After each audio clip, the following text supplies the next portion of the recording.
warahmatullahi wabarakatuh.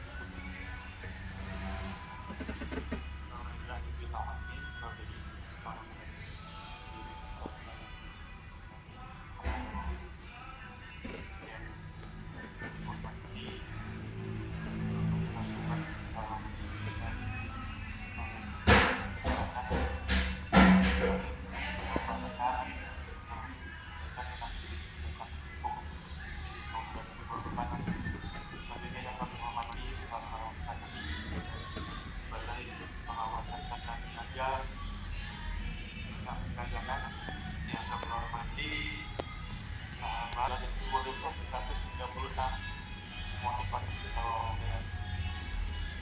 semuanya, satu lagi yang kami hormati rekan kami dari Manajemen Pertanian dari bagian PSP, Bu Susniati, alhamdulillah bisa suka lewat nomor 15 tahun 2011 itu tentang penetapan hukum bersubsidi sebagai barang dalam pengawas. Mungkin kita Bapak semuanya harus menghargai ya, harus bisa mengangkat dari kata-kata barang dalam kawasan. Dan karena itu mungkin ya apalagi di tahun-tahun sekarang ini, tahun-tahun terakhir ini, pengawasannya tidak sangat masif sekali. Bapak semuanya ya, baik itu di tamu, kadang-kadang ya dalam sebuah itu ya, dari internal kementerian sendiri, dari para jenderal itu tidak kurang dari 3 sampai 5 kali pengawasan. Izin melaporkan Pak Moderator, Bapak Ibu semuanya, kami di Dinas Tanaman Pangan dan Hortikultura Provinsi Jawa Barat, walaupun dengan dukungan anggaran yang sangat tinggi untuk melakukan pembinaan, kami sudah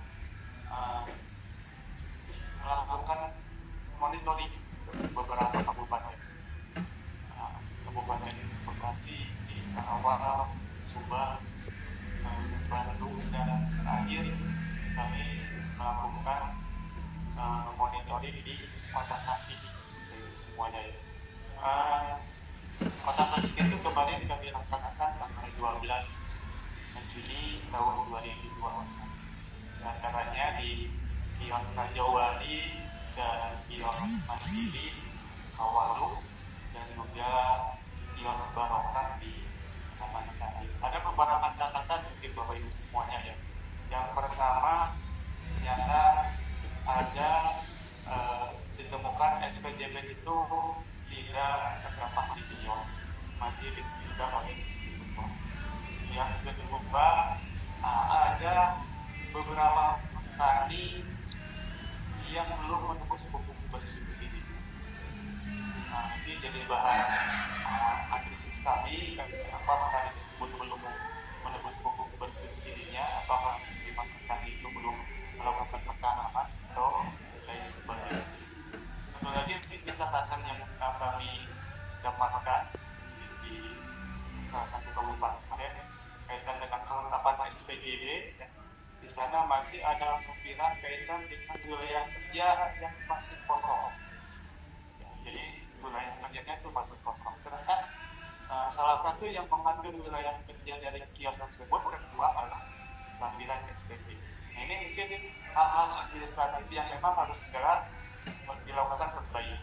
Nah, kaitan dengan Permentan nomor 4 tahun 2023,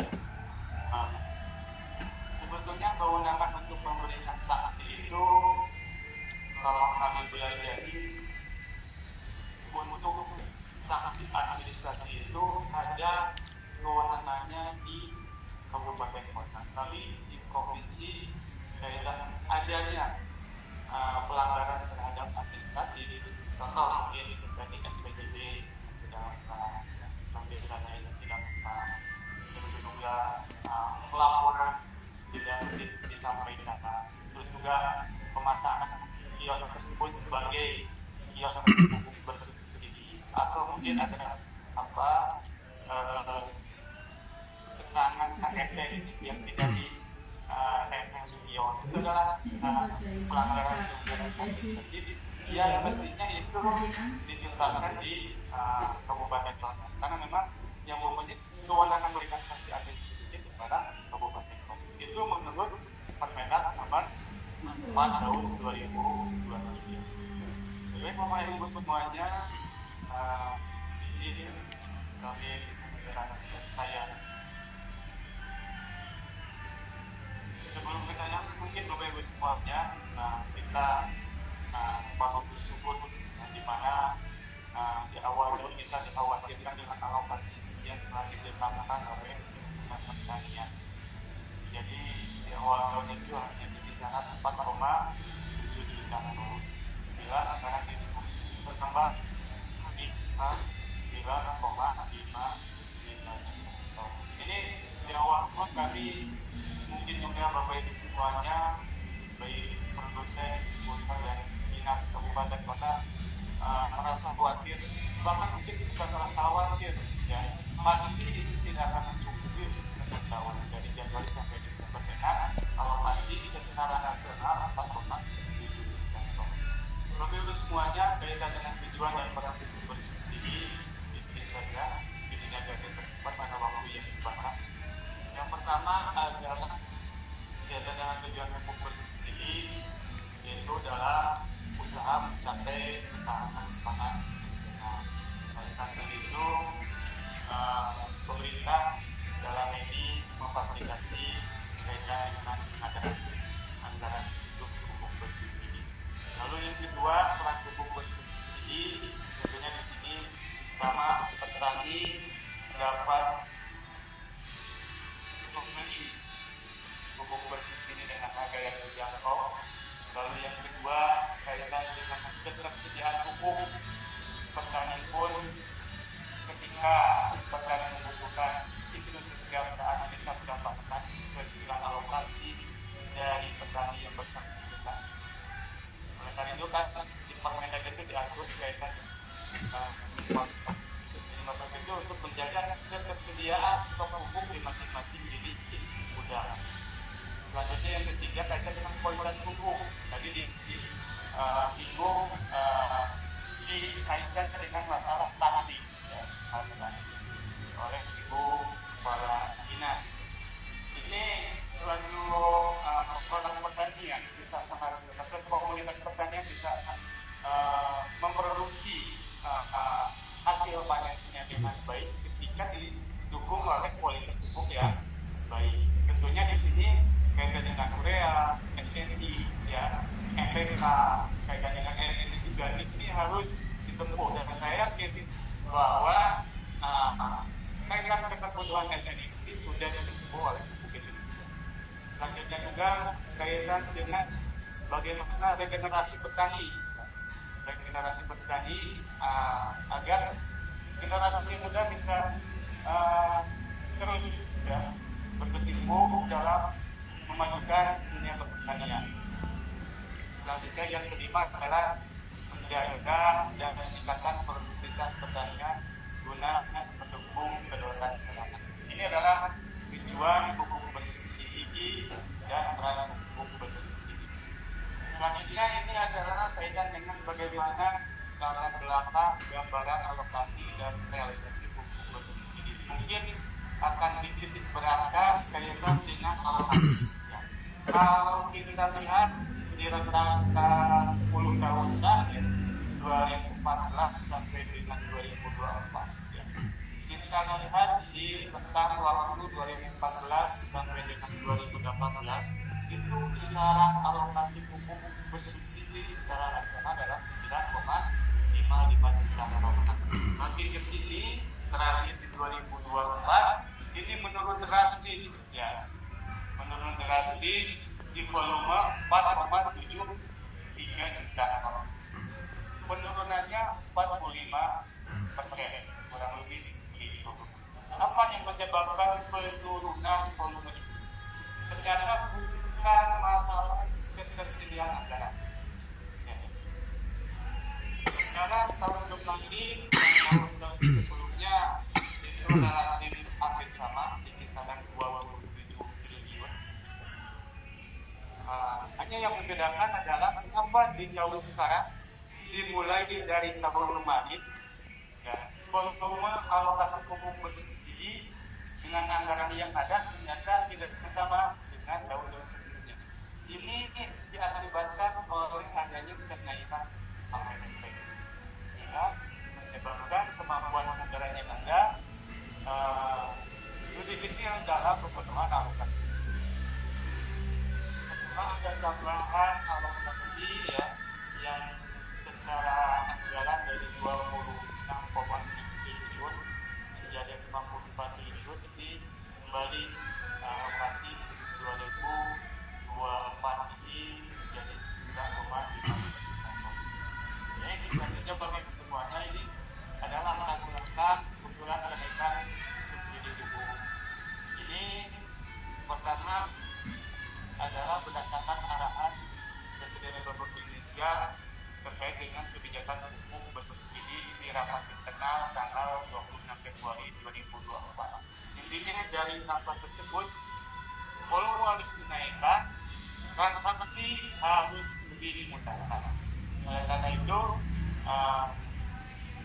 saat ini kita mengenal dengan mekanisme penebusan dengan ATP melalui inkubasi. Ini adalah hal-hal yang memang untuk kedepannya bisa mempermudah petani dalam mendapatkan bersubsidi. Walaupun dalam perjalanan ternyata ada dinamika Bapak Ibu semuanya.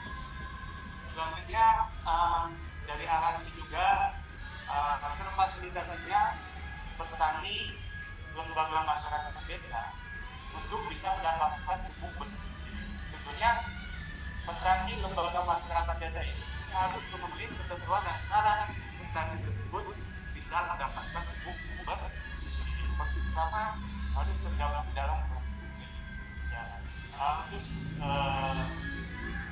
ternyata dalam simultan kelompok tani ini dari luasan maksimal luas lahan 2 hektar. Dari komoditas yang besar adalah 9 komoditas: padi, jambu, kedelai, cabai, bawang merah, bawang putih, tebu, kakao, dan satu lagi kopi. Ya, ini 9 komoditas yang punya berdasarkan peraturan yang berlaku, Kementan yang berlaku, Kementan yang berlaku. Ini yang bisa divalidasi pupuk bersubsidi. Dengan pembatasan komoditas ini juga menjadi salah satu yang menimbulkan sedikitnya ada gejala utama, terutama di daerah-daerah sentra produksi sayuran.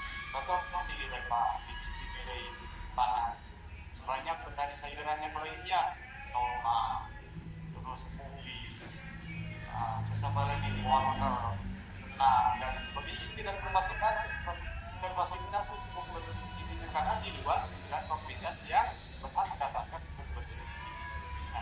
Selanjutnya Bapak Ibu semuanya, ternyata dari adanya tambahan ini, dan ternyata ada konsekuensinya. Apa konsekuensinya? Pengawasannya harus lebih ditingkatkan, lebih intensif. Oleh karena itu sekali lagi, ya, kaitan dengan tadi Perpres nomor 11 tahun 2015 harus dikaitkan juga dengan era penambahan alokasi ini. Nah, penekanannya adalah pengawasannya harus ditingkatkan. Oleh karena itu, hari ini dan kedepannya Bapak Ibu semua jangan kaget.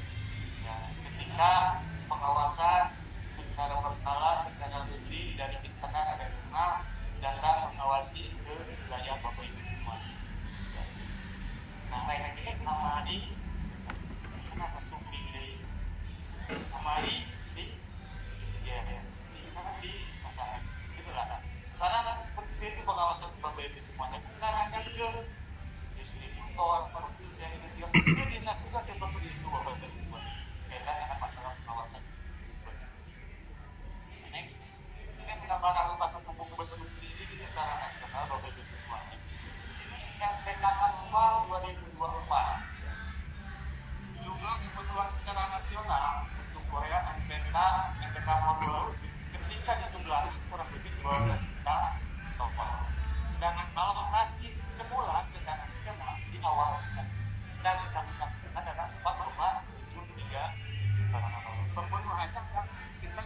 39,17%.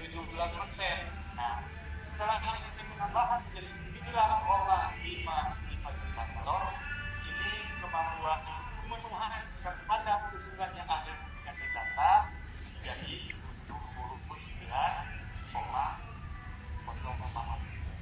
Ini adalah perbandingan antara IRPKK dan pemenuhan dari alokasi awal dan alokasi tambahan.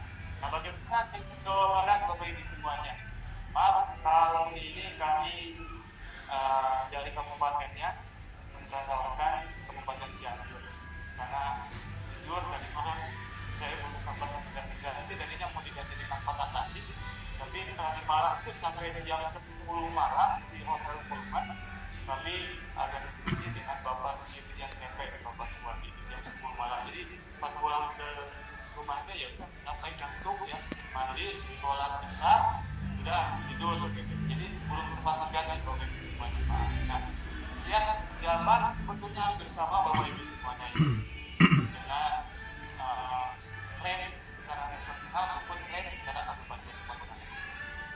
Kalau dilihat untuk alokasi atau persentase semuanya untuk Korea 52,81%.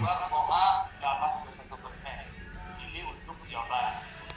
Contoh untuk kabupaten di sini di Kabupaten Cianjur semuanya itu 52,6%. Setelah ada penambahan, ini kisarannya baik provinsi maupun kabupaten ada di kisaran 90%.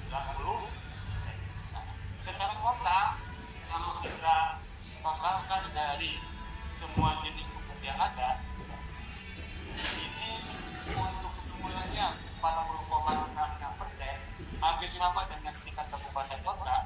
Lalu untuk tingkat provinsi setelah ada penambahan jadi 82,97%, tetapi untuk kabupaten kota itu ada variasi, tapi masih di kisaran 90%. Ini adalah perubahan kemampuan pemenuhan alokasi terhadap usulan yang tercantum di dalam RPKK. Bapak Ibu semuanya, kaitan dengan permasalahan ini memang banyak ditemukan, banyak dirasakan di lapangan. Yang pertama, volume pupuk bersubsidi belum mencukupi kebutuhan. Solusinya sudah ada tambahan alokasi secara nasional. Lalu yang kedua, kami kesulitan melakukan penebusan pupuk bersubsidi. Ini pun sudah ada solusinya, yaitu dengan KTP dan cuma untuk Jawa Barat, untuk kami hanya berlaku di Kabupaten Garut dan Kabupaten Tasik. Ya.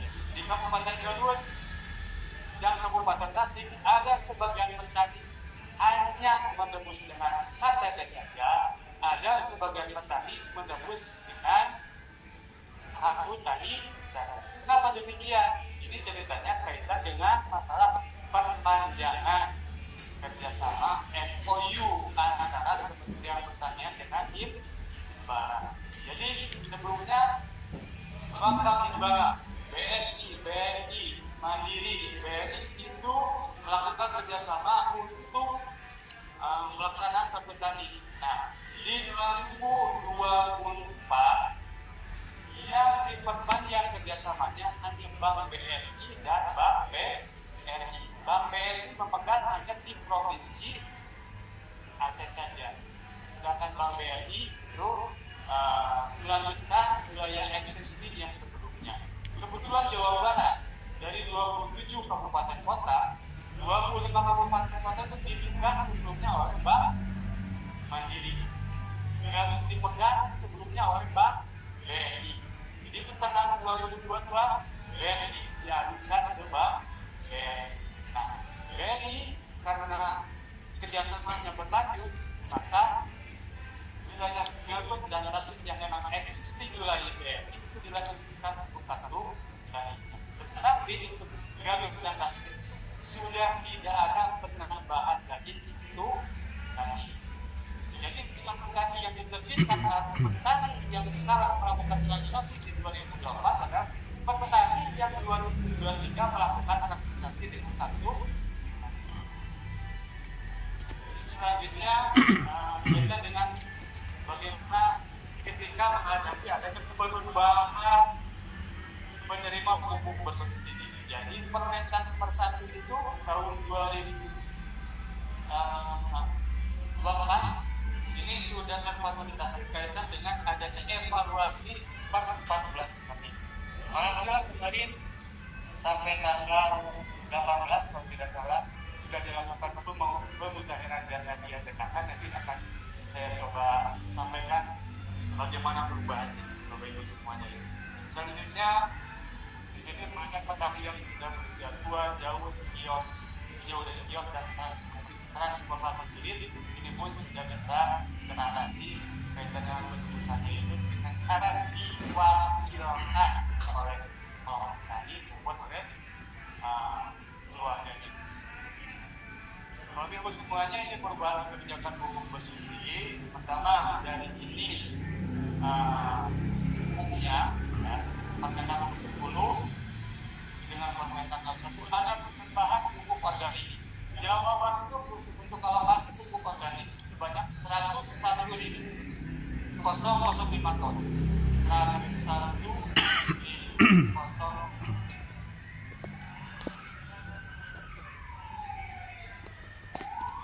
Kami harus tergabung dalam program ditambah terdaftar dalam IMDK. Sekarang tidak ada istilah alokasi lagi Bapak Ibu semua. Cuma kenapa sekarang dokumen dialokasi jadi dokumen penyaluran kios?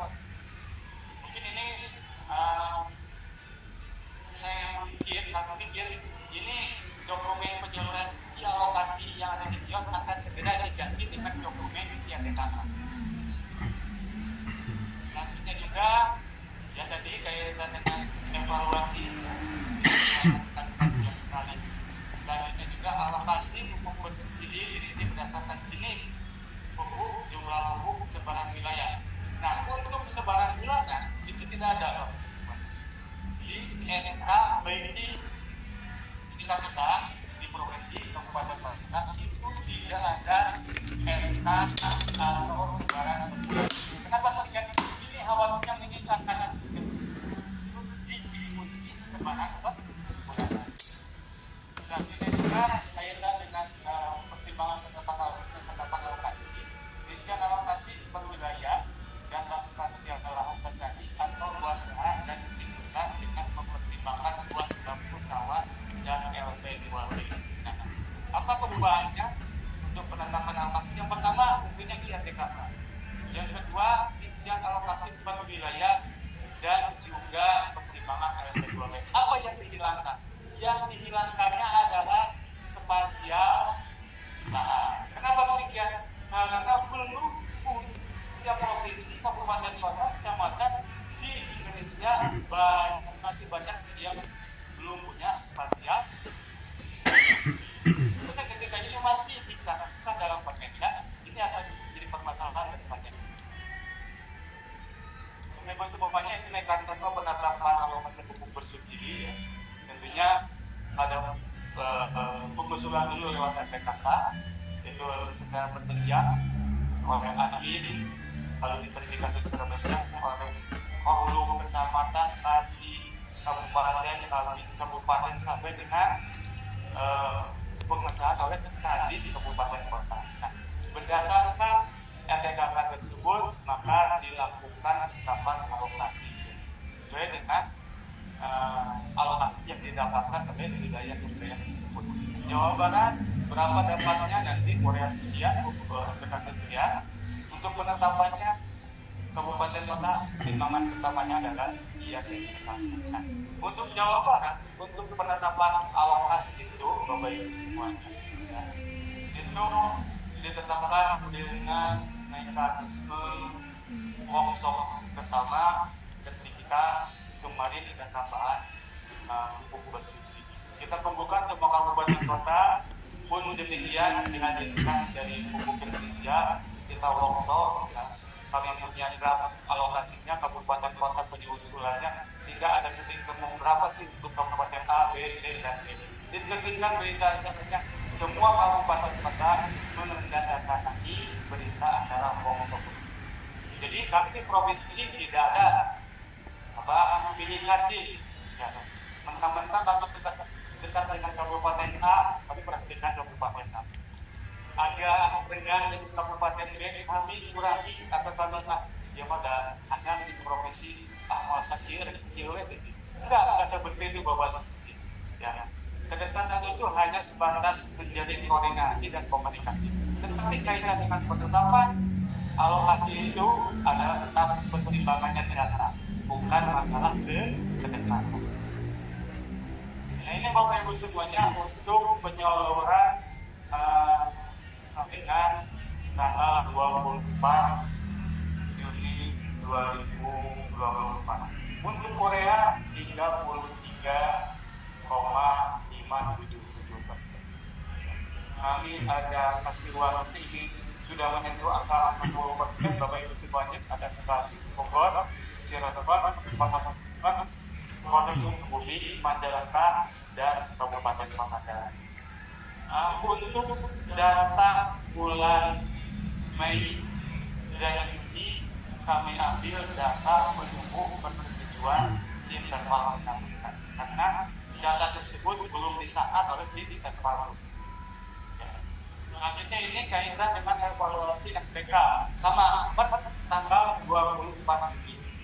Secara provinsi tentu 29,504%. Nah, artinya apa Bapak Ibu semuanya? Korea baru menyentuh 30%, NPK baru menyentuh 30%. Ini sudah sebesar pertama Bapak Ibu semua. Nanti kita bisa mengestimasi, melakukan prognosa untuk semester kedua akan seperti apa tren dari penyaluran pupuk bersubsidi. Ini dengan data penerima pupuk bersubsidi lewat PTKK jadi sudah disampaikan sekilas atau Bapak Ibu semuanya. Nah, ini kriteria petani penerima pupuk bersubsidi, ya, intinya maksimal luas lahan 2 hektar dan diutamakan petani kecil. Petani kecil itu siapa? Petani dengan hanya luas lahan minimal 0,5 hektar diutamakan.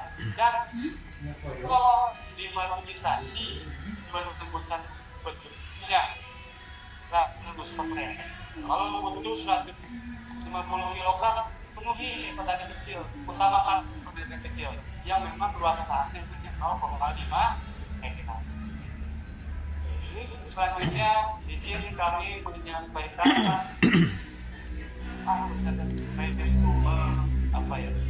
pemutakhiran dan pemutakhiran. Jadi sama Pak ini bisa di sini. Baiknya beda. Bapak Ibu semuanya, sebelum kami coba ada di awal-awal ketika ada penambahan alokasi, ini di SK sekian di impor itu sama dengan alokasi Bapak Ibu semuanya. Kenapa? Karena impor itu sumbernya adalah di alokasi. Coba ini dibuat atau di alokasi pokoknya sekian, MPK-nya sekian, ya. Yang di SK itu lebih kecil daripada yang ada di alokasi atau di balas. Bagaimana untuk mensikapi hal tersebut? Perlu kami sampaikan Bapak Ibu semua. Dokumen penyaluran yang resmi di kios untuk pada petani adalah dokumen cetak di alokasi. Apapun volume petani tersebut yang ada di alokasi bisa diterus oleh petani yang bersangkutan. Nah, dikhawatirkan apa Bapak Ibu semua? Ketika misalkan di alokasi di gubernur ditembus semuanya oleh petani, yang dikhawatirkan tentunya adanya kelebihan saldo dibandingkan dengan SK alokasi. Nah, apa yang perlu kita lakukan? Yang pertama, ini hal pertama yang perlu kita lakukan. Lakukanlah evaluasi bersama dengan distributor, dengan kios, dengan dinas kabupaten kota secara berkala setiap bulan untuk melihat penyaluran di wilayah tersebut. Nah, ketika misalkan satu kecamatan sudah kritis alokasinya, maka segera lakukan realokasi di kabupaten atau di kota yang bersangkutan untuk coba merealokasi masing-masing kecamatan. Untuk kecamatan A masih berlebih, tambahkan ke kecamatan B. Pertanyaannya, apakah petani yang kemarin habis misalkan kemarin NPK 500 kg, saya tebus habis 500 kg, saya tidak punya alokasi. Ketika dilakukan realokasi, kecamatannya bertambah, apakah alokasi saya bertambah? Katakanlah menjadi 600, 700, tidak Bapak Ibu semuanya. Kalau sudah habis, walaupun ditambah, secara individu petani tersebut pun tidak berubah. Jadi penambahan tersebut adalah memfasilitasi petani yang masih ada alokasi. Ketika kabupaten kota sudah sulit melakukan alokasi antara kecamatan, karena memang hampir semua kecamatan kritis alokasinya, segera kabupaten kota mengajukan tambahan ke provinsi. Nanti pihak provinsi melakukan realokasi antara kabupaten kota. Jadi kemarin di awal-awal sempat ada kebingungan antara beda dan dibubar atau dialokasi dengan SK alokasi. Kalau kuliah relatif aman. Kenapa? Kabarnya 90% atau 87% itu sama dengan SK alokasi. Yang dikhawatirkan adalah NPK. Kabarnya 63 sampai 65% terhadap SK alokasi. Nah itu. Jadi Bapak Ibu semuanya, tadi kan data alokasi sebagai dasar dokumen penyaluran. Berapapun petani yang tergantung alokasinya ke alokasi bisa ditebus oleh petani yang bersangkutan. Dan kedepannya melakukan evaluasi bersama ketika alokasinya sudah kritis, segera lakukan realokasi. Bapak Ibu semuanya, ini sedikit saja sebagai gambaran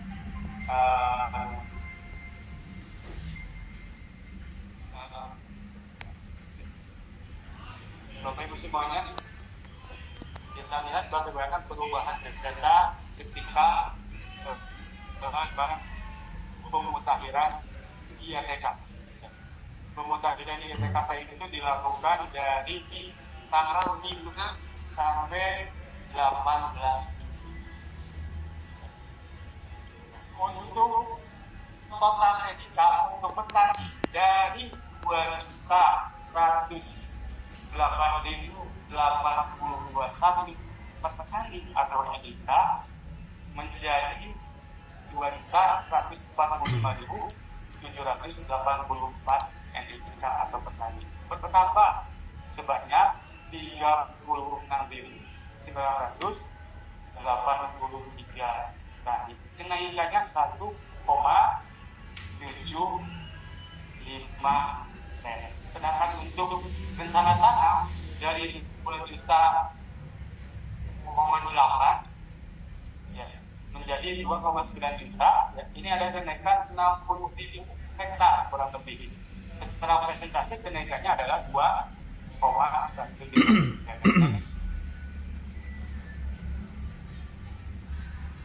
Nah ini untuk urea, NPK dan NPK berbola khusus. Nah, untuk NPK untuk urea itu dari 01 ya bertambah menjadi 717.000 ton. Ada kenaikan 14.000 ton. Kenaikannya kurang lebih 2%. Untuk NPK dari 756.000 menjadi 770.000 sekian. Ada kenaikan 15.551 ton. Ada ketika setelah presentasi 2,06 ton. Untuk NPK formula khusus tidak ada sama sekali. Nah, untuk organik dari 101.500 ini tertimbun 385,20 ton. Ini baru 16,22% dari produksi 100.000 ton. Nah, Bapak Ibu semuanya, perlu kurang sampaikan untuk organik, ya, ternyata ada perubahan rekomendasi di wilayah apakah itu kabupaten atau kecamatan yang harus dialokasikan pupuk organiknya. Berdasarkan link yang kami terima awal yang pertama sebelum SK terbit itu hanya 14 kabupaten. Nah, setelah adanya update data untuk rekomendasi wilayah dari 14 kabupaten itu menjadi 24 kabupaten kota. Artinya apa? Artinya harus segera dilakukan realokasi SK baik itu di provinsi dan nantinya ditindaklanjuti oleh kabupaten kota. Jadi contoh seperti kuningan di rekomendasi awal tidak termasuk, sehingga tidak ada penetapan untuk pupuk organiknya. Ternyata setelah ada update dengan muncul ada lagi Pangandaran itu hampir semua kecamatan direkomendasikan untuk organiknya. Setelah ada update hanya Cikoneng saja yang harus dialokasikan pupuk organik. Nah, jadi ini akan kami segera lakukan untuk realokasi organiknya disesuaikan dengan update rekomendasi yang kami berikan. Sayangnya ini update rekomendasinya harusnya sebelum SK diterbitkan. Permasalahannya ini SK sudah diterbitkan, update untuk rekomendasi organik itu baru disampaikan kepada kami. Nah, jadi Bapak Ibu semuanya, ini terakhir ya, itu yang perubahan teknis.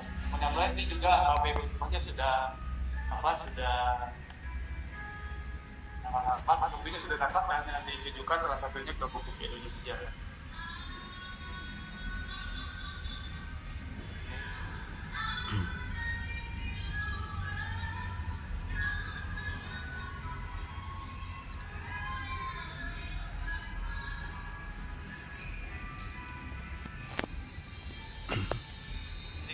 Halaman 10 mana?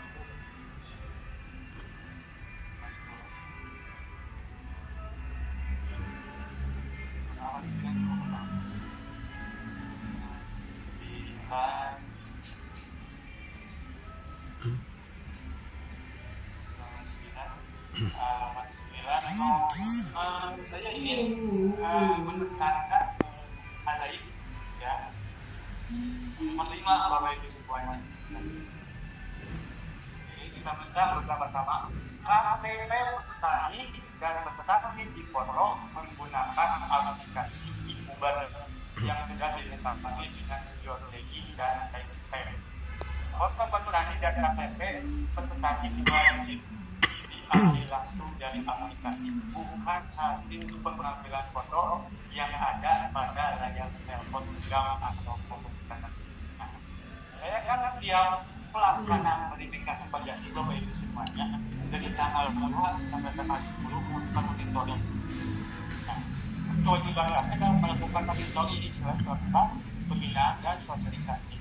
Bisa sebenarnya nih kecamatan melakukan penolakan. Setelah saya lihat, oke,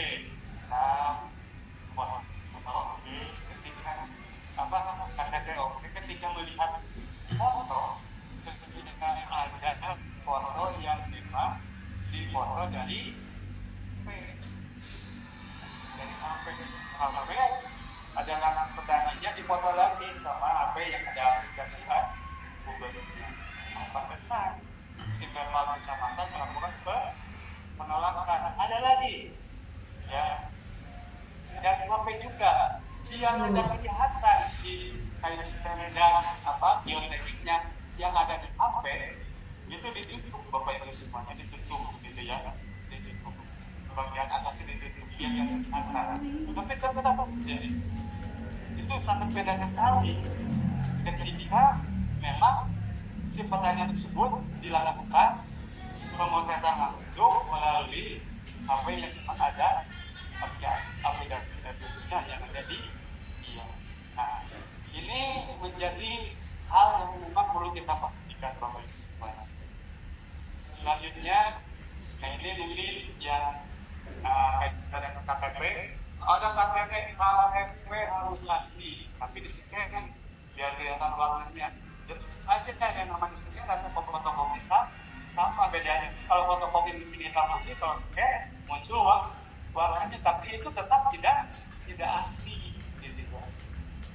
Selanjutnya juga dengan ini yang jadi polemik Bapak Ibu semuanya, foto ya. Mudah-mudahan dengan adanya juknis yang baru ini ya, ini ada foto yang benar dan ada foto yang salah. Nah sekarang kan kemarin juknis kemarin itu dipersyaratkan full ya, dari atas sampai dengan ke bawah. Ketika kena badan itu diangkat tidak valid. Nah sekarang tidak ya, setengah badan silahkan, tetapi tetap geoteknik dan step-stepnya harus ada gitu ya.